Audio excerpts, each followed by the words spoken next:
ప్రభువా ఈ సమయాన్ని మా కొరకు కూడా దీవెనకరంగా ఆశీర్వాదకరంగా చేయండి. యేసుక్రీస్తు ప్రభువు వారి నామమున స్తుతించి ప్రార్థన పెడుతున్నాం తండ్రి. ఆమేన్. మరొక పర్యాయము అదే వాక్యం మనం చదువుతాం. దివ్యోపదేశ కాండము 33:29. అందరము కలిసి గట్టిగా బిగ్గరగా ప్రార్థనా పూర్వకంగా అర్థాన్ని గ్రహిస్తూ చదవడానికి ప్రయత్నం చేస్తాం.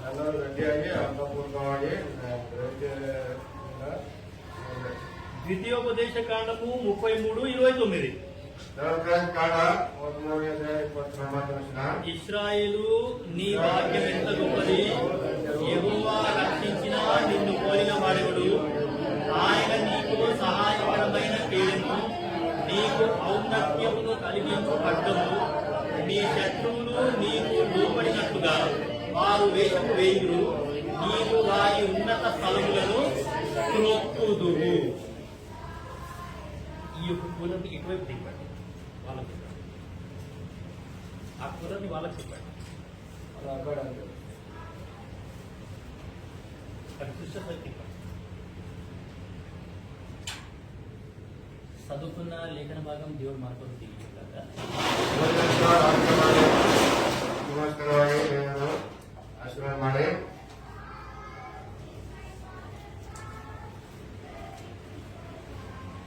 ఈ యొక్క వచనాన్ని బట్టి ఏమి అంటే మనం ఇప్పుడు బల్లో పాల్గొనబోతున్నాం.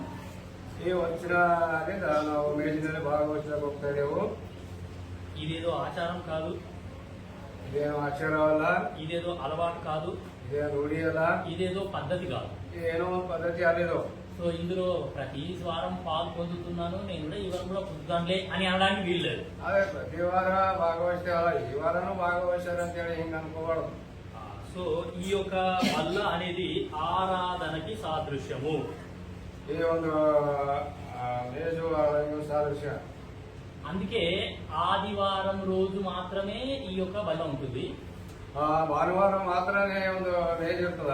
బల్ల ఉంది అంటే ఆరాధన ఖచ్చితంగా ఉండాలి. మేజ్ ಅಂದ್ರೆ ಆರಾಧನೆ ಖಚಿತವಾಗಿರಬೇಕು. బైబిల్ స్టడీలో బల్ల పెట్టరు. ఆ బైబిల్ స్టడీಯಲ್ಲಿ మేజ్ ಅದು ఇక్కంగిಲ್ಲ. ఆ ప్రార్థన కూడికలో కూడా బల్ల పెట్టరు. ప్రార్థన కూడికಲ್ಲಿ మేజ్ ఇక్కంగిಲ್ಲ. ఆదివారం రోజు మాత్రమే మనం ఈ యొక్క బలలో పాలు పొందుతాం. భానువార దిన మాత్రమే ಒಂದು మేజు ఎక్కుతావు.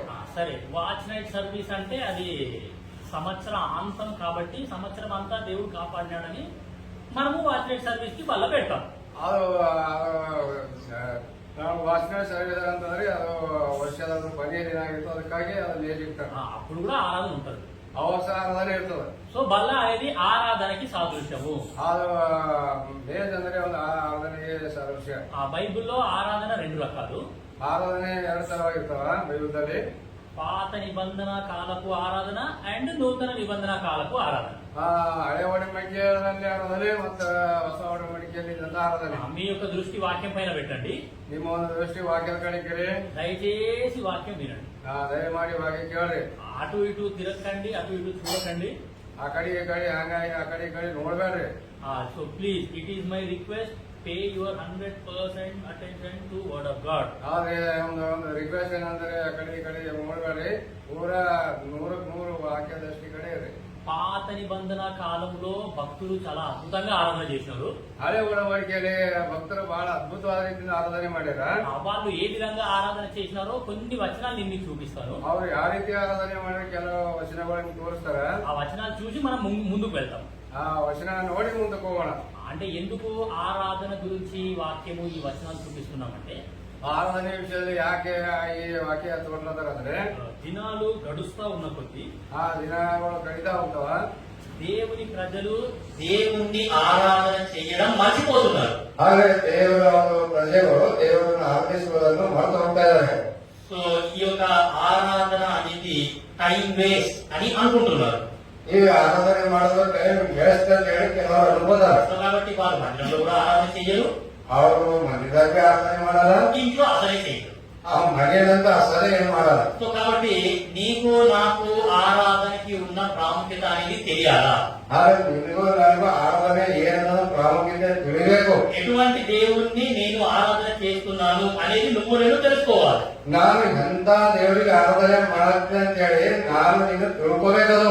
పాత నిబంధన కాలంలో ఆయన ఏమై ఉన్నారు, హూ ఈస్ హీ అని ఆరాధన చేసినారు. ಆದ್ರೆ ಹಳೆ ಒಳಗಡೆಗೆ ದೇವರು ಏನಾಗಿದ್ದಾನೆ ಅಂತ ಹೇಳಿ ಅವರು ತಿಳ್ಕೊಂಡು ಆರಾಧನೆ ಮಾಡ್ಯಾರ. ఆ నూతన నిబంధనలో ಆ ಹೊಸ ಒಡಂಬಡಿಕೆಯಲ್ಲಿ who is he to me, ఆయన నాకు ఏమై ఉన్నాడు అని ఆరాధన ಹೊಸ చేస్తున్నారు. ಒಡಂಬಡಿಕೆಯಲ್ಲಿ ಆತನು ನನಗೆ ಏನಾಗಿದ್ದಾನೆ ಅಂತ ಹೇಳಿ ಅವರು ತಿಳ್ಕೊಂಡು ಆರಾಧಿಸ್ತು ಅಂದ್ರು. సో పాత నిబంధన కాలం నుండి కొన్ని వచనాలు చూపిస్తాను. ಆದ್ರೆ ಹಳೆ ಒಡಂಬಡಿಕೆಯಲ್ಲಿ ಕೆಲವು ವಚನಗಳು ತೋರಿಸ್ತಾರ. జస్ట్ టు ఎంకరేజ్ యూ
ಆ ದೇವರಿಗೆ ಸಂತೋಷ. అర్థమవుతుందా వాక్యం మీకు?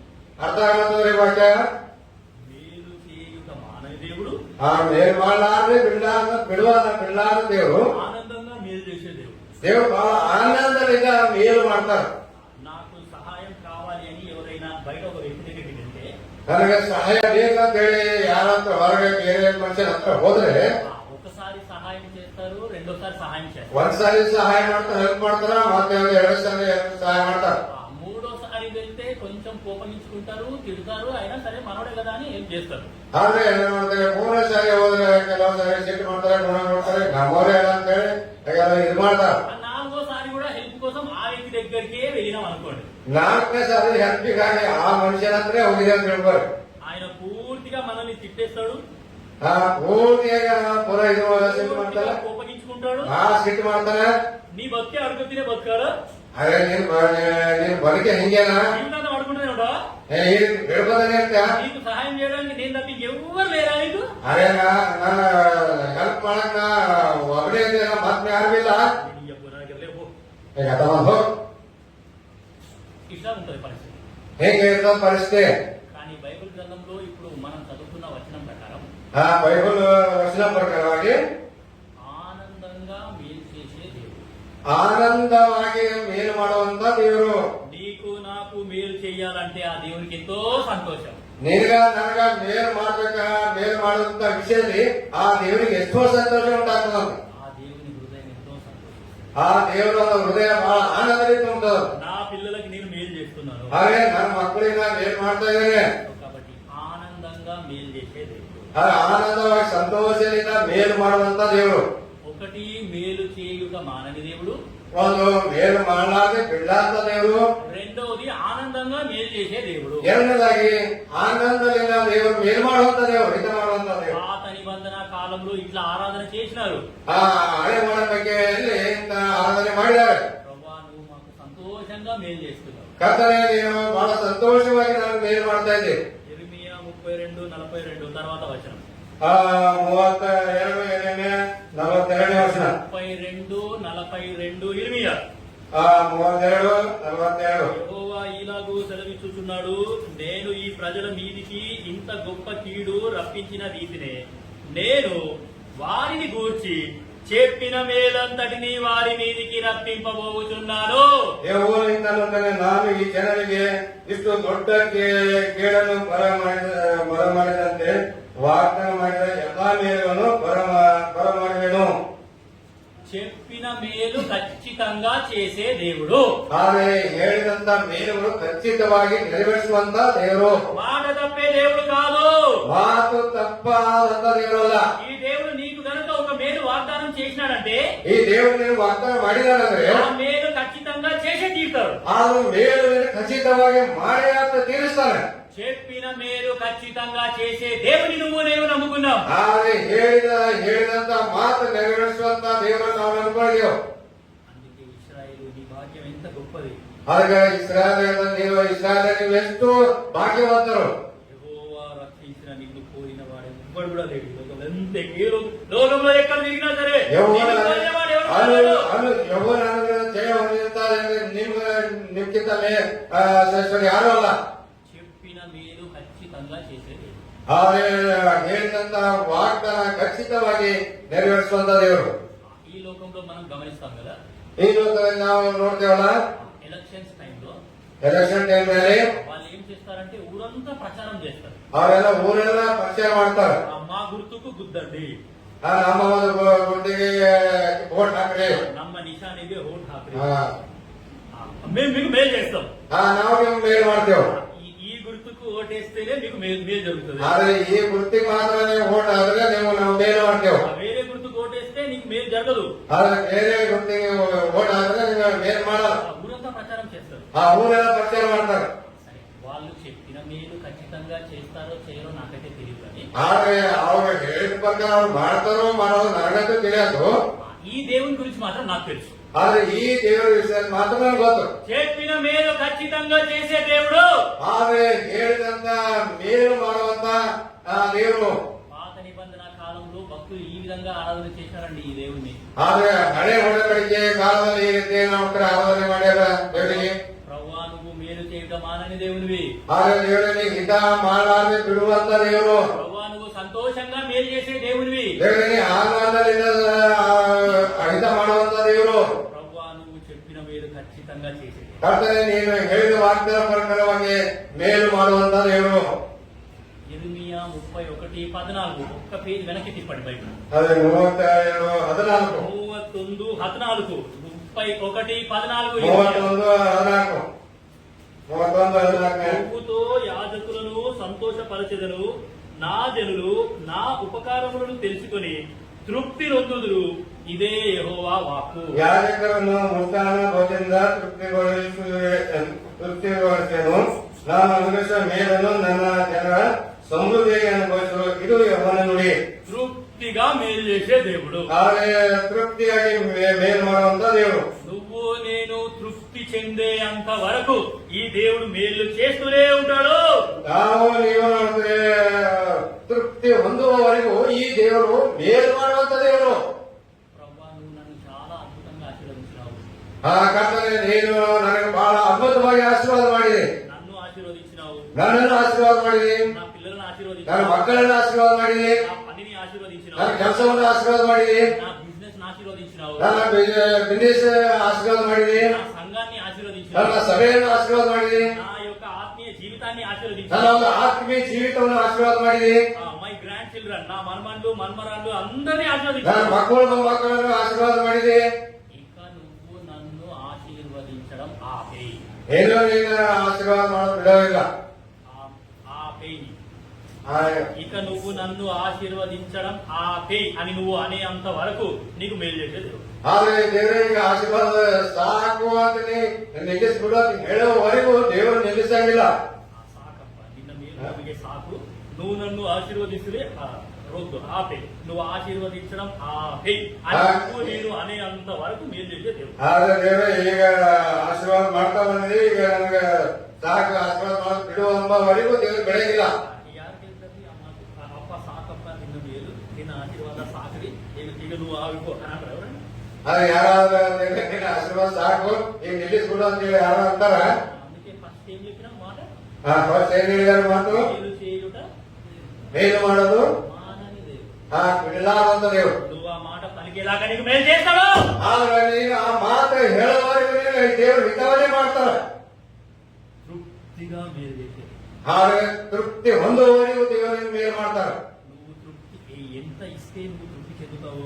ఆమె నీకెంత కావాలనో చెప్పు, నిన్ను తృప్తి పరిచేంత వరకు ఈ దేవుడు మేలు చేస్తానే ఉంటాడు. ಆದ್ರೆ ನೀ ಎಷ್ಟು ಮಟ್ಟಿ ಇಲ್ಲಿದ್ದಾಗ ತೃಪ್ತಿ ಹೊಂದಲಕ್ಕೆ ಇಷ್ಟಪಡ್ತಾವ ಅಂದಾಗ ದೇವರು ಮೇಲು ಮಾಡ್ತಾನೆ ಇರ್ತಾರೆ.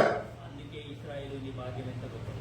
ಅದಕ್ಕಾಗಿ ಇಸ್ರಾಯೇಲೇ ನೀವು ಎಷ್ಟು ಭಾಗ್ಯವಂತರು. నిన్ను పోలిన వాళ్ళు ఎవ్వరు కూడా లేరు అసలు. ನೀನು ಯೆಹೋವನ ಅನುಗ್ರಹದಿಂದ ಜಯ ಹೊಂದಿದ ನಿನ್ನ ಸಾಮಾನ್ಯ ಯಾರಿಲ್ಲ. ప్రభువా నువ్వు తృప్తిగా మేలు చేసే దేవుంది అని పాత నిబంధన కాలంలో భక్తులు ఆరాధన చేశారు. ಅದಕ್ಕಾಗಿ ದೇವರೇ ನೀನು ತೃಪ್ತಿಪಡಿಸುವಂತ ದೇವರು ಅಂತ ಹೇಳಿ ಅವರು ಹಳೆ ಬಗ್ಗೆ ಆರಾಧನೆ ಮಾಡಿದ್ದಾರೆ. సరే, ఒకప్పుడు మేలు చేసినాడు, ಒಂದ್ಸಲ ಏನ್ ಮಾಡಿದ್ದಾರೆ ಒಂದು ಕಾಲದಲ್ಲಿ, ఇప్పుడు మేలు చేస్తున్నాడు. ಇವಾಗಲೂ ಸಹ ಏನ್ ಮಾಡ್ತಾ ಇದ್ದಾನೆ. వాడేబోటు టుమారో రేపటి సంగతి ఏంది? ಆದ್ರೆ ನಾಳೆ ಸಂಗತಿ ಏನು? సరే, ఒకప్పుడు నా పితరులకు మేలు చేసినాడేమో. ಆದ್ರೆ ನಮ್ಮ ಮಿತ್ರಗಳಿಗೆ ದೇವರು ಮೇಲ್ ಮಾಡಿದಾನೇನೋ, సరే, ఇప్పుడు మేలు చేస్తున్నాడేమో. ಇವಾಗ ಮೇಲ್ ಮಾಡ್ತಾರೇನೋ. మరి నా పిల్లల సంగతి ఏంది? వాట్ అబౌట్ మై ఫ్యూచర్, నా భవిష్యత్ ఏం కావాలి? ಆದ್ರೆ ನಮ್ಮ ಮಕ್ಕಳು ಮತ್ತು ಭವಿಷ್ಯದ ವಿಷಯದಲ್ಲಿ ಏನ್ ಬೇಕು? 31:17 ఇర్మియా, 17:31, 17 జెర్మియా. రాబోవు కాలమందు నీకు మేలు కలుగునను నమ్మికయున్నది. రాబోవు కాలమందు నీకు మేలు కలుగునను నమ్మికయున్నది. ಆದ್ರೆ ಮುಂದೆ ಮೇಲ್ ಆಗ್ತದ ಅನ್ನೋ ಒಂದು ನಂಬಿಕೆ ಇದೆ. రాబోవు కాలం అంటే నా ఫ్యూచర్ అని అర్థం. ಆದ್ರೆ ಮುಂದೆ ಬರುವಂತಹ ದಿನ ಭವಿಷ್ಯದ ದಿನ. రాబోవు కాలం అంటే నీ ఫ్యూచర్ అని అర్థం. ಆದ್ರೆ ಮುಂದೆ ಬರುವಂತ ನಿನ್ನ ಭವಿಷ್ಯದ ದಿನ. నీ భవిష్యత్తులో కూడా నీకు మేలు చేసేది. ಆದ್ರೆ ನಿನ್ನ ಭವಿಷ್ಯದಲ್ಲಿ ದೇವರು ಮೇಲ್ ಮಾಡುವಂತ ದೇವರು. నా పిల్లలు ఏమైపోతారో, ನನ್ನ ಮಕ್ಕಳು ಏನಾಯ್ತಾರೋ, వాళ్ళకు ఉద్యోగాలు వస్తాయో రావో, ನನ್ನ మಕ್ಕಳಿಗೆ ಕೆಲಸ ಬರ್ತದೇನೋ, వాళ్ళకి పెళ్లిళ్ళు అవుతాయో, ಆದ್ರೆ ಮದುವೆ ಆಯ್ತದೇನೋ, వాళ్ళకి ఇంకా వాళ్ళు లైఫ్ లో సెటిల్ అవుతారో అవ్వరు, ಅವ್ರ ಕುಟುಂಬ ಕಡ್ಕೋತಾರೇನೋ, కనీసం నా పిల్లలు రక్షణనైనా పొందుతారా పొందరా, ಆದ್ರೆ ನನ್ನ ಕನಿಷ್ಠವಾಗಿ ನನ್ನ ಮಕ್ಕಳು ರಕ್ಷಣೆ ಹೊಂತಾರ ಅಥವಾ ಇಲ್ಲ అటువంటి చింత ఏమీ లేకుండా ಅಂತ ಒಂದು ಚಿಂತೆ ಏನಿಲ್ಲದೆ రాబోయే కాలమందు కూడా ಕೂಡ నీకు మేలు చేసే దేవుడు. ಹಾಗೆ ಭವಿಷ್ಯದ ಕಾಲದಲ್ಲಿ ದೇವರು ಮೇಲು ಮಾಡುವಂತ ದೇವರು. నీ ఫ్యూచర్ లో నీకు మేలు చేసే దేవుడు. ನಿನ್ನ ಭವಿಷ್ಯದ ದಿನಗಳಲ್ಲಿ ಮೇಲು ಮಾಡುವಂತ ದೇವರು. నీ భవిష్యత్తు ఈ చేతిలో గనక ఈ దేవుని చేతిలో పెడితే ಆದ್ರೆ ನಿನ್ನ ಭವಿಷ್ಯದ ಕಾಲ ಈ ಒಂದು ದೇವರ ಕೈಗೆ ನೀನು ಒಪ್ಪಿಸಿಕೊಟ್ಟಿರುವಾದ್ರೆ భవిష్యత్తులో నీకు మేలు చేసే దేవుడు. ಆದರೆ ಅವಾಗ ಮಾತ್ರ ನಿನ್ನ ಭವಿಷ್ಯದಲ್ಲಿ ಮೇಲು ಮಾಡುವಂತ ದೇವರು. నా భవిష్యత్తు పాడైపోతుంది, ನನ್ನ ಭವಿಷ್ಯ ಹಾಳಾಗುತ್ತದೆ, నా భవిష్యత్తుకు నిరీక్షణ లేదు, ఏమి లేదు, ನನ್ನ ಭವಿಷ್ಯತ್ತಿಗೆ ಏನು ನಿರೀಕ್ಷೆ ಇಲ್ಲ, ఇక ఈ బతుకు ఎట్లా ముందుకి, ಈ ಬದುಕು ಹಾಗೆ ಮುಂದೆ ಸಾಗಬೇಕು, ఇక జీవితాంతం ఇట్లానే ఉండాలా, ಆ ಜೀವಿತ ಕಾಲ ಇಷ್ಟೇ ತರಂಗ ಇರ್ಬೇಕಾ అనే చింత నీకు అవసరమే లేదు. ಆ ರೀತಿ ಚಿಂತೆ ಮಾಡುವ ಅವಶ್ಯಕತೆ ಇಲ್ಲ. రాబో కాలమందు నీకు మేలు చేసే దేవుడు ఇక్కడ ఉన్నాడు. ಆದ್ರೆ ಮುಂದೆ ಭವಿಷ್ಯದ ದಿನಗಳಲ್ಲಿ ಮೇಲು ಮಾಡುವಂತ ದೇವರು ಈ ಕಡೆ ಇದ್ದಾನೆ. ఈ రోజు అంటే ఇప్పుడు ಈ ದಿನ నేను ఒక registered Christian. Registered Christian. Registered Christian అంటే ರಿಜಿಸ್ಟರ್ಡ್ ಕ್ರಿಶ್ಚಿಯನ್ ಅಂದ್ರೆ నేను యేసుక్రీస్తు ప్రభుల వారిని నమ్ముకున్నాను అని ನಾನು ಯೇಸು ಕ್ರಿಸ್ತನ ನಂಬಿಕೊಂಡಿದ್ದೇನೆ. నా బ్యాప్టిజం సర్టిఫికేట్ తీసుకొని వెళ్ళి ఎంఆర్ఓ ఆఫీస్ లో చూపెట్టినాను. ಆದ್ರೆ ಬ್ಯಾಪ್ಟಿಸಮ್ ಅವರ ಸರ್ಟಿಫಿಕೇಟ್ MRF ಆಫೀಸ್ದಾಗ ಕೊಟ್ಟುಬಿಟ್ಟಿದ್ದಾರೆ. సో చూపిస్తే నాకు నేను బ్యాప్టిజం తీసుకున్నానండి, నేను యేసు ప్రభుని నమ్ముకున్నాను, మీరు నాకు సర్టిఫికేట్ ఇవ్వండి, నేను క్రిస్టియన్ అని నాకు సర్టిఫికేట్ ఇవ్వండి. ಆದ್ರೆ ನಾನು ಕ್ರಿಶ್ಚಿಯನ್ ಅಂತ ಹೇಳಿ ಸರ್ಟಿಫಿಕೇಟ್ ಕೊಡ್ರಿ ಅಂತ ಹೇಳಿ ಹೇಳ್ತಾರೆ. ఈయన ట్రాన్స్లేషన్ ఎట్లా తీసుకున్నారో నాకు తెలియదు, మీరు మాత్రం నమ్ముకోవాలి. ಆದ್ರೆ ನೀವು ಇದು ಮಾಡಿ భవిష్యత్తులో కూడా నాకు మేలు చేసే దేవుని నేను నమ్ముకున్నాను. ಆದ್ರೆ ಭವಿಷ್ಯದಲ್ಲಿ ಮೇಲ್ ಮಾಡುವಂತ ದೇವರಿಗೆ ನಂಬಿಕೊಂಡಿದ್ದಾರೆ. ఈ లోక సంబంధమైన కులం నాకు వద్దు, ಈ ಲೋಕದ ಕುಲ ಸಂಬಂಧವಾದ ವಿಷಯ ಬೇಕಾಗಿಲ್ಲ. సో నాకు క్రిస్టియన్ అని మీరు సర్టిఫికేట్ ఇవ్వండి. ಆದ್ರೆ ಖಾಲಿ ಕ್ರಿಶ್ಚಿಯನ್ ಅಂತ ಹೇಳಿ ಸರ್ಟಿಫಿಕೇಟ್ ಕೊಡ್ರಿ. వాళ్ళు ఒక ఫామ్ ఇచ్చినారు, ಅವರು ಒಂದು ಫಾರ್ಮ್ ಕೊಟ್ಟಿದ್ದಾರೆ, ఫామ్ నింపినారు, ಅದು ತುಂಬಿದ್ದಾರೆ. నీ ఆధార్ కార్డు ఇవ్వు అన్నారు, ನಿಮ್ಮ ఆధార్ కార్డు ಕೂಡ ಅಂತ ಹೇಳಿ ఆధార్ కార్డు ఇచ్చినారు. ఆధార్ కార్డు ಕೊಟ್ಟಾರ. ఈ బ్యాప్టిజం సర్టిఫికేట్ ఒక జిరాక్స్ కాపీ పెట్టు దానికి అన్నారు. ಡಾಕ್ಟರ್ ಸರ್ಟಿಫಿಕೇಟ್ ಅದಕ್ಕೆ ಒಂದು ಜಿರಾಕ್ಸ್ ಹಚ್ಚಿದೆ ಅಂತಾರ. ఆ 3 తీసి వాళ్ళకి ఇచ్చిన తర్వాత ಆ 3 ಕೊಟ್ಟ ನಂತರ నాకు BCC అనే సర్టిఫికేట్ వాళ్ళు ఇచ్చారు. ಅವರು BCC ಅಂತ ಸರ್ಟಿಫಿಕೇಟ್ ಕೊಟ್ಟಿದ್ದಾರೆ ಅಂತ. మా దేశంలో యేసు ప్రభువు నమ్ముకున్న వాళ్ళందరూ కూడా ನಮ್ಮ ದೇಶದಲ್ಲಿ ನಂಬಿಕೊಳ್ಳುವಂತ ಎಲ್ಲರೂ BCC కింద కవర్ అవుతారు. ಆ BCC ಎಂಬ ಇದಾಗ್ತಾರ. కాబట్టి ఇప్పటి నుండి యుఆర్ఏ క్రిస్టియన్, నువ్వు BCC, యుఆర్ఏ క్రిస్టియన్. ಆದ್ರೆ ಇಲ್ಲಿಂದ ನೀವು ಕ್ರಿಶ್ಚಿಯನ್. ఆ సర్టిఫికేట్ మీద ఉంది మంచిగా, ಅದರ ಸರ್ಟಿಫಿಕೇಟ್ ಇದೆ. ಅದು హృదయ Ranjan is a converted Christian. ಆ ಹೃದಯ ರಂಜನ್ ಕನ್ವರ್ಟೆಡ್ ಕ್ರಿಶ್ಚಿಯನ್ ಅಂತ ಹೇಳಿ కింద ఎంఆర్ఓ సైన్. ಆದ್ರೆ ಸೈನ್ ಇದೆ. దాని అర్థం ఏంటంటే ಅದರ ಅರ್ಥ ಏನಂದ್ರೆ యేసుక్రీస్తు ప్రభుల వారు నా జీవితాన్ని మార్చినాడు అని ప్రభుత్వం వారు నమ్మినారు. ಆದ್ರೆ ಯೇಸು ಕ್ರಿಸ್ತರು ಜೀವಿತ ಮಾರ್ಪಡಿಸಿದ್ದಾರೆ ಅಂತ ಹೇಳಿ ಅವರು ಪ್ರಭುತ್ವದವರು ನಂಬಿದ್ದಾರೆ. అప్పటికే వాళ్ళు చెప్పినారు కూడా. ಅವಾಗ ಅವ್ರು ಹೇಳಿದಾರೆ ಸರ್. BCCలు అంటే ఈ లోక సంబంధమైన ప్రభుత్వం నుండి వచ్చే ఎటువంటి బెనిఫిట్స్ కూడా మీకు రావు, ఏ పథకాలు కూడా మీకు అమల్లోకి రావు, మీకు ఏ పథకాలు ఉండవు. ಆದ್ರೆ BCC ಆದ ಸರ್ಟಿಫಿಕೇಟ್ ಅಂದ್ರೆ ಪ್ರಭುತ್ವದಿಂದ ಏನೇ ಫೆಸಿಲಿಟಿ ನಿಮ್ಗೆ ಸಿಗಲ್ಲ ಅಂತ ಹೇಳಿ. సో అయినా సరే నాకు ఈ ఒకటే వాగ్దానం. ಆದ್ರೆ ನನಗೆ ಒಂದೇ ವಾಗ್ದಾನ, ఇర్మియా 31:17 31 ఇప్పుడు చదివిన వచనమే, ಓದಿದಂತ ವಾಕ್ಯನೇ. రాబో కాలమందు మనకు మేలు చేసే దేవుడు. ಆದ್ರೆ ಮುಂದೆ ಬರುವಂತ ಮೇಲ್ ಮಾಡುವಂತ ದೇವರು. కాబట్టి నీ యొక్క చదువు విషయంలో అయినా సరే, నేను ಓದೋ ವಿದ್ಯಾಭ್ಯಾಸದಲ್ಲಿ ಸರಿ, నీ ఉద్యోగం విషయంలో అయినా సరే, ನಿನ್ನ ಉದ್ಯೋಗ ವಿಷಯದಲ್ಲ ಸರಿ, నీ మ్యారేజ్ విషయంలో అయినా సరే, ನಿನ್ನ ಮ್ಯಾರೇಜ್ ವಿಷಯದಲ್ಲ ಸರಿ, లైఫ్ సెటిల్మెంట్ విషయంలో అయినా సరే, ನಿನ್ನ ಒಂದು ಕುಟುಂಬ ವಿಷಯದಲ್ಲಿ ಸರಿ, అన్నిట్లో కూడా ఈ దేవుడు నీకు మేలు చేసే దేవుడు. ಎಲ್ಲ ವಿಷಯಗಳಲ್ಲಿ ಮೇಲ್ ಮಾಡುವಂತ ದೇವರು. కొద్దిమంది ప్రార్థన కొరకు నా దగ్గరకు వస్తారు మీటింగ్ అయిపోయిన తర్వాత.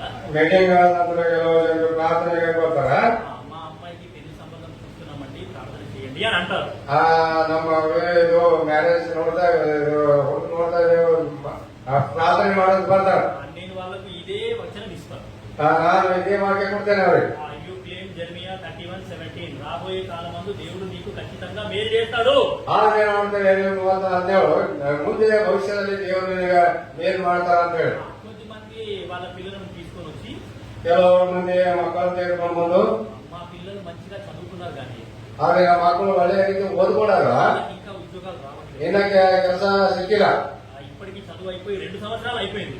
ಆದ್ರೆ ಇನ್ನ 2 ವರ್ಷ ಆಯ್ತು. అయినా ఇంట్లో ఉట్టిగానే ఉన్నారు. వాళ్ళకి సరి అయిన జాబ్స్ రావట్లేదు. ಮನೆಯಲ್ಲಿ ಇದ್ದಾರೆ, ಸರಿಯಾಗಿ ಜಾಬ್ ಸಿಕ್ಕಿ ಕೆಲಸ ಅವ್ರಿಗೆ. నేను వాళ్ళకి ఇచ్చే వాగ్దానం కూడా ఇదే. ನಾವು ಹೇಳುವಂತ ವಾಗ್ದಾನ ಇದೆ. యూ క్లెయిమ్ జెర్మియా 31:17 రాబోయే కాలం మందు దేవుడు నీకు ఖచ్చితంగా మేలు చేస్తాడు. ಆದ್ರೆ ಮುಂದೆ ಬರುವಂತ ಭವಿಷ್ಯದಲ್ಲಿ ದೇವರು ನಿಮ್ಗೆ ಮೇಲ್ ಮಾಡ್ತಾರ. కొద్ది మందికి ఉద్యోగాలు ఉన్నాయి కానీ ಕೆಲವು ಸಾರಿ ಮಂದಿಗೆ ಉದ್ಯೋಗ ಕೆಲಸ ಇದೆ, స్థిరమైన ఉద్యోగాలు లేవు. ನಿಜವಾದ ಉದ್ಯೋಗ ಇಲ್ಲ. ఆ కంపెనీ వాళ్ళు ఏం చేస్తారంటే వాళ్ళని ఈ కంపెనీలో నీ పని అయిపోయింది అయినా నువ్వు వెళ్ళిపోయి పంపించేస్తున్నారు. ಆ ಕಂಪ್ನಿದವ್ರು ಏನ್ ಮಾಡ್ತಾರ ಅಂತಂದ್ರೆ ಈಗ ನಿನ್ನ ಕೆಲಸ ಇದು ಮುಗಿತು ಮತ್ತೆ ಬೇರೆ ಕಡೆ ಹೋಗಂತ ಹೇಳ್ತಾರೆ. మాకు స్థిరమైన ఉద్యోగాలు లేవండి, మా కోసం ప్రార్థన చేయండి అని నా దగ్గరికి వస్తారు ప్రజలు. మీటింగ్ అయిపోయిన తర్వాత నా దగ్గరికి వచ్చి ప్రార్థనకు వస్తారు నా దగ్గరికి. ಆದ್ರೆ ನನ್ನ ಹತ್ರ ಮೀಟಿಂಗ್ ಆದ ನಂತರ ನಮಗೆ ಸ್ಥಿರವಾದ ಉದ್ಯೋಗ ಇಲ್ಲ, ಅದಕ್ಕಾಗಿ ಪ್ರಾರ್ಥನೆ ಮಾಡಿ ಅಂತ ಹೇಳಿ ಬರ್ತಾರಂತ ಜನರು ಹೇಳ್ಬೇಕು. వాళ్ళకు కూడా నేను ఇచ్చే వాగ్దానం ನಾನು ಹೇಳುವಂತ ವಾಗ್ದಾನ ಸಹ ಇದೆ. ఈ ఫ్యూచర్ లో ఈ దేవుడు నీకు ఖచ్చితంగా మేలు చేస్తాడు. ಆದ್ರೆ ನಿನ್ನ ಭವಿಷ್ಯದಲ್ಲಿ ದೇವರು ಖಚಿತವಾಗಿ ನಿನ್ನ ಮೇಲ್ ಮಾಡ್ತಾರ. కాబట్టి యేసుక్రీస్తు ప్రభువారు అని అంటే ಯೇಸು ಕ್ರಿಸ್ತರ ಪ್ರಭು ಅಂದ್ರೆ గాడ్ ఆఫ్ హోప్. ದೇವರ ಮೇಲೆ ನಿರೀಕ್ಷೆ ಇಟ್ಟು యేసు ప్రభు ఉన్నాడు అంటే మనకు నిరీక్షణ ఉంది. ಯೇಸು ಕ್ರಿಸ್ತರಿದ್ದಾರೆ ಅಂದ್ರೆ ನಮ್ಗೆ ನಿರೀಕ್ಷೆ ಇದೆ. ఇటువంటి అద్భుతమైన దేవుడిని ఈ రోజు ప్రజలు ఆరాధన చేయలేకపోతున్నారు అని అంటే ಆದ್ರೆ ಇಂಥ ಅದ್ಭುತವಾದ ದೇವರಿಗೆ ಜನರು ಇದಕ್ಕೆ ಆರಾಧನೆ ಮಾಡಾದ್ರೆ ಇದ್ದಾರಂದ್ರೆ నీ హృదయాన్ని నువ్వే పరీక్షించుకోవాలి. ನಿಮ್ಮ ಹೃದಯ ನೀವೇ ಪರೀಕ್ಷೆ ಮಾಡ್ಕೊಳ್ಳಿ. కాబట్టి 5 మాటలు మనం చూసినాము. 5 ಮಾತುಗಳು ನೋಡೆವು. ఒకటి, మేలు చేయుట మానని దేవుడు. ಇನ್ನೊಂದು ಮಾಡಾದ ಬಿಡಾದಂತ ದೇವರು. రెండోది, సంతోషంగా మేలు చేసే దేవుడు. ಎರಡದಾಗಿ ದೇವರು ಆನಂದದಿಂದ ಮೇಲ್ ಮಾಡುವಂತ ದೇವರು. మూడోది, చెప్పిన మేలు ఖచ్చితంగా చేసే దేవుడు. ಮೂರನೇದಾಗಿ ಹೇಳಿದಂತ ಮಾತು ನೆರವೇರಿಸುವಂತ ದೇವರು. నాలుగోది, తృప్తిగా మేలు చేసే దేవుడు. ನಾಲ್ಕನೇದಾಗಿ ತೃಪ್ತಿ ಹೊಂದುವವರೆಗೂ ಮೇಲ್ ಮಾಡುವಂತ ದೇವರು. ఐదోది, రాబోయే కాలమందు మనకు మేలు చేసే దేవుడు. ಐದನೇದು ಭವಿಷ್ಯದಲ್ಲಿ ಮೇಲು ಮಾಡುವಂತ ದೇವರು. మనందరికీ మంచి పాట ఉంది కదా. ನಾವೆಲ್ಲರಿಗೂ ಒಂದು ಹಾಡಾಗಿಲ್ಲ. మా దేవుడవై మాకీర్తిరవి, ఎంతో గొప్ప శుభదినము. మా దేవుడవై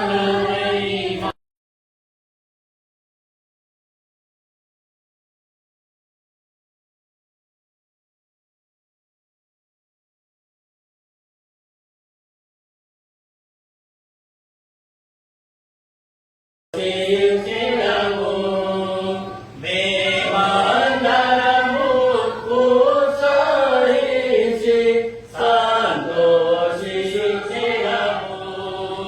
కొనియాడెదము మరియా మరణి, మేలుల యేసని. కొనియాడెదము మరియా మరణి, మేలుల యేసని. ఈ దేవుడు చేసే మేలులు ఎట్లా ఉంటాయి అని అంటే ఇప్పుడు మనం పాడిన పాటలో కొనియాడెదము మరువబడని మేలులు చేసేను. ಆದ್ರೆ ನಾವು ಈ ಮೇಲು ಮಾಡುವಂತ ದೇವರು ಹಾಡಿದೇವಲ್ಲ, ಆತ ಬಿಡದೆ ಮೇಲು ಮಾಡುವಂತ ದೇವರು. ఆయన చేసిన మేలులు ఎంత అద్భుతంగా ఉంటాయంటే మన హృదయంలో నుండి మన మనసులో నుండి ఆ మేలులను మనము తీసేయలేము. జీవితాంతం గుర్తుండిపోయే మేలులు చేసే దేవుడు. ಆದ್ರೆ ಈ ಮೇಲು ಮಾಡುವಂತ ದೇವರು ಯುಗವಂತರಾಗಿ ಬಿಡದೆ ಮೇಲು ಮಾಡುವಂತ ದೇವರು. ఇటువంటి దేవుణ్ణి ఈ రోజు ప్రజలు ఆరాధన చేయలేకపోతున్నారు. ಆದ್ರೆ ಇಂತಹ ಒಂದು ದೇವರಿಗೆ ಈ ದಿನ ಜನರು ಆರಾಧನೆ ಮಾಡಲಾರದೇ ಇದ್ದಾರೆ. కేవలం మిమ్మల్ని ఆరాధన కొరకు ఎంకరేజ్ ప్రోత్సాహపరచడానికి మాత్రమే ఈ వచనాలు చూపించినాం. ಆದ್ರೆ ಕೇವಲ ಇದು ಒಂದು ನೀವು ವಾಕ್ಯ ಸಂತೋಷ ಪಡಿಸುವುದಕ್ಕಾಗಿ ಇದು ಪ್ರೋತ್ಸಾಹ ಪಡಿಸುವುದಕ್ಕಾಗಿ ವಾಕ್ಯವನ್ನು ಹೇಳಿದ್ದಾರೆ. దయచేసి ఆరాధన చేయడం మాత్రం మర్చిపోకండి. ದಯಮಾಡಿ ಆರಾಧನೆ ಮಾಡುವುದು ಮಾತ್ರ ಮರೆತು ಹೋಗಬೇಡಿ. ఆరాధన అంటే ఏదో మందిరానికి వచ్చి ఇక్కడ చేయడం కాదు. ಆರಾಧನೆ ಏನೋ ಇವತ್ತು ಆರಾಧನೆ ಮಂದಿರ ಬಂದು ಮಾಡೋದಷ್ಟೇ ಅಲ್ಲ. ఇప్పుడు మీటింగ్ అయిపోగానే ఇంటికి పోయిన తర్వాత ಆ ಮೀಟಿಂಗ್ ಆದ ನಂತರ ಮನೆಗೆ ಹೋದ ನಂತರ మనంతా టీవీలో చూస్తారు కదా. ಟಿವಿ ನೋಡ್ತೇವಲ್ಲ, ఆ టీవీలో సినిమాలు సీరియల్ అన్ని చూస్తారు. ಆ ಟಿವಿ ಅವೆಲ್ಲ ನೋಡ್ತೇವೆ. అవన్నీ కాకుండా ಅವೆಲ್ಲ ಮಾಡೋದನ್ನೇ ఇంట్లో కూర్చొని కూడా మనం దేవుని ఆరాధన చేయవచ్చు. ಮನೆಯಲ್ಲಿ ಕೂತು ನಾವು ದೇವರಿಗೆ ಆರಾಧನೆ ಮಾಡಬಹುದು. ఇంట్లో కూడా మోకరించి దేవుని ఆరాధన చేయాలి. ಮನೆಯಲ್ಲಿ ಸಹ ನಾವು ಮೊಳಕಾಲೂರಿ ದೇವರಿಗೆ ಆರಾಧನೆ ಮಾಡಬೇಕು. కాబట్టి ఆయన చేసిన మేలులు మర్చిపోవడం కూడా పాపమే. ಆತನು ಮಾಡಿದಂತ ಮೇಲುಗಳನ್ನು ಆತನ ಅರ್ಪಿಸಿದಾಗ ಅದು ಸಹ ಪಾಪನೇ. కాబట్టి ఈ యొక్క మాటల్ని దయచేసి గుర్తుపెట్టుకోండి. దయమాడి మాటలు నెనపిట్టుకొని నేను ఇక్కడ చెప్పిన తర్వాత మళ్ళీ ప్రజలకి అడుగుతాను, ఈ 5 మాటలు ఒకసారి చెప్పండి. ವಾಕ್ಯ ಎಲ್ಲ ಹೇಳಿದ್ಮೇಲ ಈಗ ಮತ್ತೆ 5 ಮಾತು ಕೇಳ್ತಾರೆ ಏನ್ ಕೇಳಿದ್ರೆ ಹೇಳೋಣ ಅಂತ ಹೇಳಿ సరే, మీరు చెప్తే మంచిది. ಹೇಳಿದ್ರೆ ಒಳ್ಳೇದೇ. ఒకవేళ చెప్పలేకపోయినా పర్వాలేదు. ಅವನು ಹೇಳೋದ್ರೆ ಪರವಾಗಿಲ್ಲ. బయట మీ ఫ్రెండ్స్ ఎవరైనా సరే మీరు ఎందుకు చర్చికి వెళ్తున్నారు అని అడిగినారు అనుకోండి. ಆದ್ರೆ ನೀವು ಯಾಕೆ ಚರ್ಚಿಗೆ ಹೋಗ್ತಾ ಇದ್ರಿ ಅಂತ ಯಾರಾದ್ರೂ ನಿಮ್ಮ ಫ್ರೆಂಡ್ಸ್ ಕೇಳಿದ್ರೆ మీరు ఎందుకు బైబిల్ చదువుతున్నారు అని అడిగినారు అనుకోండి. ನೀವು ಯಾಕೆ ಬೈಬಲ್ ಓದ್ತಾ ಇದ್ರಿ ಅಂತ ಕೇಳಿದ್ರೆ ತಿಳ್ಕೊರಿ. మీరు ఎందుకు బైబిల్ స్టడీకి వెళ్తున్నారు, ಯಾಕೆ ನೀವು ಬೈಬಲ್ ಸ್ಟಡಿಗೆ ಹೋಗ್ತಾ ಇದ್ರಿ, ఎందుకు ప్రేయర్ చేసుకుంటున్నారు ಯಾಕೆ ನೀವು ಪ್ರೇಯರ್ ಮಾಡ್ಕೊಳ್ತೀರಿ అని ఎవరైనా అడిగితే ಯಾರಾದ್ರೂ ಕೇಳಿದ್ರೆ ఈ 5 మాటలు వాళ్ళకి చెప్పేసి, ಈ 5 ಮಾತುಗಳು ಅವ್ರಿಗೆ ಹೇಳ್ರಿ. మేము నమ్ముకున్న దేవుడు ನಾನು ನಂಬಿಕೊಂಡಂತ ದೇವರು మేలు చేయడం మానని దేవుడు. ಮೇಲು ಮಾಡಾದೆ ಬೀಳಾದಂತ ದೇವರು. మేము నమ్ముకున్న దేవుడు ನಾನು ನಂಬಿಕೊಂಡ ದೇವರು సంతోషంగా మేలు చేసే దేవుడు. ನಾ ಸಂತೋಷವಾಗಿ ಮೇಲ್ ಮಾಡುವಂತ ದೇವರು. మేము నమ్ముకున్న దేవుడు ನಾನು ನಂಬಿಕೊಂಡಂತ ದೇವರು చెప్పిన మేలు ఖచ్చితంగా చేసే దేవుడు. ಹೇಳಿದಂತ ಮಾತು ನೆರವೇರಿಸುವಂತ ದೇವರು. మేము నమ్ముకున్న దేవుడు ನಾನು ನಂಬಿಕೊಂಡಂತ ದೇವರು తృప్తిగా మేలు చేసే దేవుడు. ಆದ್ರೆ ತೃಪ್ತಿ ಕೊಡುವಂತ ದೇವರು. మేము నమ్ముకున్న దేవుడు ನಾನು ನಂಬಿಕೊಂಡಂತ ದೇವರು భవిష్యత్తులో కూడా మేలు చేసే దేవుడు. ಭವಿಷ್ಯದಲ್ಲಿ ಸಹ ದೇವರು ಮೇಲ್ ಮಾಡುವಂತ ದೇವರು. మీరు ధైర్యం చేసి ఈ 5 మాటలు వాళ్ళకి చెప్పినారు అనుకోండి, ನೀನು ಧೈರ್ಯವಾಗಿ 5 ಮಾತುಗಳನ್ನ ಅವ್ರಿಗೆ ಹೇಳ್ದೆ ತಿಳ್ಕೊರಿ. నెక్స్ట్ సండే నీతో పాటు వాడు వచ్చి ఇక్కడ కూర్చుంటారు. ಆದ್ರೆ ನೆಕ್ಸ್ಟ್ ಸಂಡೇ ನಿನ್ನ ಜೊತೆಗೆ ಅವರು ಸಹ ಬರ್ತಾರೆ. సరే, ఇప్పుడు బల్ల వర్తమానం కొరకు ఒక మాట మనం చదువుకున్నాము. ಆದ್ರೆ ಬೇಸಿಗಾಗಿ ಒಂದು ವಾಕ್ಯ ಓದ್ಕೊಂಡಿದ್ದೆವು. 33:29 ద్వితీయోపదేశకాండం. ಧರ್ಮೋಪದೇಶಕಾಂಡ 33:29 ವಚನ. ఇశ్రాయేలు నీ భాగ్యం ఎంత గొప్పది, యెహోవా రక్షించిన నిన్ను పోలిన వాడెవడు అనే మాట మనం చదువుకున్నాం.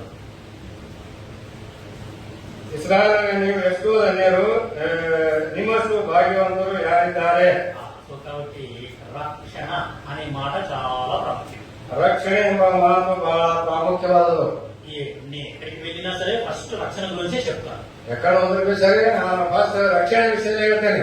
ఈ రక్షణ గురించిన క్లియర్ కట్ క్లారిటీ మనకుంటే ಈ ರಕ್ಷಣೆ ವಿಷಯದಲ್ಲಿ ಕ್ಲಿಯರ್ ಆಗಿ ಗೊತ್ತಾದ್ರೆ మిగతావన్నీ అర్థమవుతాయి. ಆದ್ರೆ ಉಳಿದ ಎಲ್ಲ ವಿಷಯಗಳು ಅರ್ಥ ಆಗ್ತಾವ. ఈ రక్షణ గురించే మనకు సరైన అవగాహన లేదనుకోండి. ಈ ರಕ್ಷಣೆ ವಿಷಯ ನಾವು ಸರಿಯಾಗಿ ಗ್ರಹಿಕೆ ಇಲ್ಲ ಅಂತ ತಿಳ್ಕೊರಿ. ఫస్ట్ వర్తమానంలో నా సాక్ష్యం చెప్పినట్టుగా ಆದ್ರೆ ಮೊದಲ ಸಾಕ್ಷಿ ಹೇಳಿದ್ರಲ್ಲ అడ్డనే ఉంటుంది. ಅರ್ಥ ಆಯ್ತು. ఆ అంధకారంలోనే ఉంటాం, జీవితాంతం అడ్డనే. ಜೀವನದ ಕಾಲ ಅಂಧಕಾಲದಾಗ ಇರ್ತಾರೆ. ఈ లోక సంబంధమైన లోకస్తులతో స్నేహం చేసుకుంటూ ఇంకా దౌర్భాగ్యంగా తయారవుతుంది. ಆದ್ರೆ ಇನ್ನ ಲೋಕದ ಸಾಹಸ ಮಾಡ್ತಾ ಇನ್ನ ದುರ್ಭಾಗ್ಯರಾಗ್ತಾರೆ. ఇప్పుడు ఈ రక్షణ అనే మాట అర్థం అవడానికి ಈ ರಕ್ಷಣೆ ಎಂಬ ಮಾತು ಅರ್ಥ ಆಗೋದಕ್ಕಾಗಿ ఇంకొక మాట చదువుకుందాం. ಇನ್ನ ಒಂದು ಮಾತು ಓದ್ಕೊಳ್ಳೋಣ. రోమీయులకు రాసిన పత్రిక 10:9 ರೋಮರು ಬರೆದ ಪತ್ರಿಕೆ 10ನೇ ಅಧ್ಯಾಯ 9ನೇ ವಾಕ್ಯ. మనందరికీ బాగా తెలిసిన వచనం. ನಮ್ಗೆಲ್ಲರಿಗೆ ಕೊಟ್ಟಿದ್ದಂತ ವಾಕ್ಯ రోమీయులకు రాసిన పత్రిక 10:9 అందరం కలిసి చదువు. ರೋಮ 10:9ನೇ ವಾಕ್ಯ ಎಲ್ಲರೂ ಕೂಡಿ ಓದ್ಕೊಳ್ಳೋಣ. అదేమనగా ಅದೇನೆಂದರೆ ನೀವು ಯೇಸುವನ್ನೇ ಕರ್ತನೆಂದು ಬಾಯಿಗೆ ಮಾಡಿಕೊಂಡು ದೇವರು ಆತನನ್ನು ಸತ್ತವರೊಳಗಿಂದ ಎಬ್ಬಿಸಿದನು ಹೀಗೆ ರಕ್ಷಣೆಯಾಗುವುದು నీ హృదయమందు విశ్వసించిన ఎడల నీవు రక్షింపబడవు. ఈ యొక్క మాటని కొంచెం అంటే ఈ రక్షణ అనే పదాన్ని ఇంకా కొంచెం డీప్ గా మీరు ధ్యానించడానికి ప్రయత్నం చేస్తాం. ಆದರೆ ರಕ್ಷಣೆ ಎಂಬ ಪದ ಇನ್ನ ಒಂದು ಸ್ವಲ್ಪ ಆಳವಾಗಿ ಅದನ್ನು ಧ್ಯಾನಿಸೋಣ. ఐఎమ్ సారీ అండి, ఇది నన్ను డిస్టర్బ్ చేస్తుంది, నేను పని చేస్తున్నాను. ಅದು ಡಿಸ್ಟರ್ಬ್ ಮಾಡ್ತಾರ, ಬಂದ್ ಮಾಡ್ತಾರ, దయచేసి క్షమించండి. ದಯಮಾಡಿ ಕ್ಷಮಿಸ್ರಿ. రక్షణ అనే పదం మనకు అర్థం అవ్వడానికి ఇంకా కొంచెం డీప్ గా దాన్ని ధ్యానిస్తారు. ಆದರೆ ರಕ್ಷಣೆ ಎಂಬ ಪದ ಅರ್ಥ ಆಗೋದಕ್ಕಾಗಿ ಇನ್ನೂ ಸ್ವಲ್ಪ ಆಳವಾಗಿ ನೋಡ್ಕೊಳ್ಳೋಣ. ఇప్పుడు చదువుకున్న వచనంలో ಈ ಓದಿದಂತ ವಾಕ್ಯ ಭಾಗದಲ್ಲಿ 2 పనులు మనం చేస్తే 2 ಕೆಲಸ ನಾವು ಮಾಡಿದ್ರೆ మనం రక్షణ పొందినట్టు. ನಾವು ರಕ್ಷಣೆ ಹೊಂದಿದ ಹಾಗೆ. ఒకటి నోటితో ఒప్పుకోవాలి, ಒಂದು ಬಾಯಿಯಿಂದ ಒಪ್ಕೊಳ್ಳುವಂಥದ್ದು, రెండోది ಎರಡನೇದು హృదయమందు విశ్వసించాలా. ಆ ಹೃದಯದಿಂದ ನಂಬಬೇಕು. రక్షణ అంటే హృదయంలో జరిగే పని, లోపల జరిగే పని. ಆ ರಕ್ಷಣೆ ಅಂದ್ರೆ ಒಳಗಡೆ ಆಗುವಂತ ಕೆಲಸ. హృదయంలో జరిగే పనిని రక్షణ అంటాము. ಆದ್ರೆ ಹೃದಯದಲ್ಲಿ ಜರುಗಿದಂತ ಕೆಲಸ ಅದು ರಕ್ಷಣೆ ಅಂತಾರ. ఒకటి నోటితో ఒప్పుకోవాలా, ಒಂದು ಬಾಯಿಯಿಂದ ಅರಿಕೆ ಮಾಡುವಂಥದ್ದು, రెండోది ಬೇರೆದಾಗೆ ಹೃದಯದಿಂದ ನಂಬಬಹುದು. ಏಮನ್ನು ಒಪ್ಪಿಕೊಳ್ಳಲ್ಲ? ಏನಕ್ಕೆ ಒಪ್ಕೊಳ್ಬೇಕು? ಯೇಸು ಯೇಸು ಪ್ರಭುವು. ಯೇಸು ಕರ್ತನೆಂದು, ಯೇಸು ప్రభువు యేసు ఒప్పుకోవాలి. యేసునే కర్తనెందు. సో ప్రభువు అనే మాట మనకు అర్థం అవడానికి ಆದರೆ ಕರ್ತನು ಎಂಬ ಮಾತು ಅರ್ಥ ಆಗೋದಕ್ಕಾಗಿ మీకు ఒక వ్యక్తిని పరిచయం చేస్తాను. అంటే మనందరికీ తెలుసు. ಆದರೆ ಎಲ್ಲರಿಗೂ ಗೊತ್ತು, ಒಬ್ಬ ವ್ಯಕ್ತಿ ಪರಿಚಯ ಮಾಡ್ತೇನೆ. ఆ వ్యక్తిని నేను కొద్దిసేపు వాడతాను. ఆ పేరు నేను కొద్దిసేపు వాడతాను. ಆ ವ್ಯಕ್ತಿ ಹೆಸರು ಸ್ವಲ್ಪ ಉಪಯೋಗ ಮಾಡ್ತಾರೆ. ఆ వ్యక్తి ఫ్యాన్స్ ఎవరైనా ఉంటే దయచేసి నన్ను క్షమించండి. ಆ ವ್ಯಕ್ತಿ ಹೆಸರಿದಾಗ ಯಾರು ಕ್ಷಮಿಸ್ರೆ? నరేంద్ర మోదీ. ನರೇಂದ್ರ ಮೋದಿ. నరేంద్ర మోదీ ఏం చేశాడు? ನರೇಂದ್ರ ಮೋದಿ ಏನ್ ಮಾಡಿದ್ದಾನೆ? పాత 500 రూపాయల నోట్లు, 500 ರೂಪಾಯಿ ನೋಟು అన్ని బంద్ చేశాడు. ಅವೆಲ್ಲ ಬಂದ್ ಮಾಡಿದ್ದಾರೆ. దాన్ని డిమానిటైజేషన్ అంటారు ఇంగ్లీష్ లో. ಅದಕ್ಕೆ ఏది ఏమైనా ఈ నరేంద్ర మోదీ అనే వ్యక్తి అధికారంలోకి రాగానే ಈ ನರೇಂದ್ರ ಮೋದಿ ಅಧಿಕಾರ ಬಂದಾಗ పాత 500 రూపాయల నోట్లు, పాత 1000 రూపాయల నోట్లు పూర్తిగా బ్యాన్ చేసిన బంద్ చేశారు. అవి నాకు చెల్లె అవి చెల్లె. ಅವೆಲ್ಲ 500 ರೂಪಾಯಿ ನೋಟುಗಳೆಲ್ಲ ಬಂದ್ ಮಾಡಿದ್ದಾರೆ. ఆ దేశంలో ఉన్న ప్రజలందరికీ కూడా ದೇಶದಂತೆ ಎಲ್ಲ ಪ್ರಜೆಗಳಿಗೆ కొత్త నోట్లు వస్తున్నాయి. అందరూ ఆ కొత్త నోట్లే వాడాలి ಆ ಹೊಸ ನೋಟುಗಳು ಬರತ್ತ ದೇಶ ಅವೇ ನೋಟುಗಳು ಉಪಯೋಗ ಮಾಡಬೇಕು అని అందరికీ ಎಲ್ಲರಿಗೆ ఆయన ఏం చేసినాడు? ಏನ್ ಮಾಡಿದ್ದಾನೆ? కొత్త రూల్ తీసుకొని వచ్చినాడు. ಆ ಹೊಸ ರೂಲ್ಸ್ ತೆಗೆದುಕೊಂಡು ಬಂದಿದ್ದಾನೆ. నేను చెప్పేది ఏంటంటే ನಾ ಹೇಳೋದು ಏನಂದ್ರೆ, నాకు నరేంద్ర మోదీకి ఏ సంబంధం లేదు. ಆದ್ರೆ ನನಗೆ ನರೇಂದ್ರ ಮೋದಿ ಏನ್ ಸಂಬಂಧ ಇಲ್ಲ. నేను నరేంద్ర మోదీకి ఓటు వేయలేదు. ನಾನು ನರೇಂದ್ರ ಮೋದಿಗೆ ಓಟ್ ಹಾಕಲ್ಲ. నేను ఏ నోటు వాడాలి? ನಾನು ಇವಾಗ ಯಾವ ನೋಟ್ ಉಪಯೋಗ ಮಾಡಬೇಕು? ನೀವು ಹೇಳಿ అలేదా?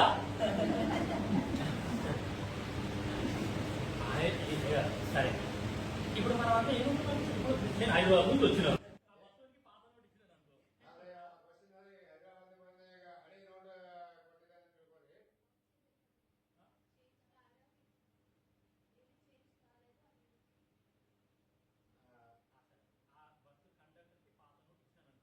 ಬಸ್ ಕಂಡಕ್ಟರ್ ಹಳೆ ನೋಟ್ ಕೊಟ್ಟಿದ್ದಾನೆ ಅಂತ ತಿಳ್ಕೊಳ್ಳಿ. ಅವ ಏನಂತಾನೆ? ಬಾಬು ನೀವು ಬಸ್ನಾಗ ಕೆಳಗಿಳಿ.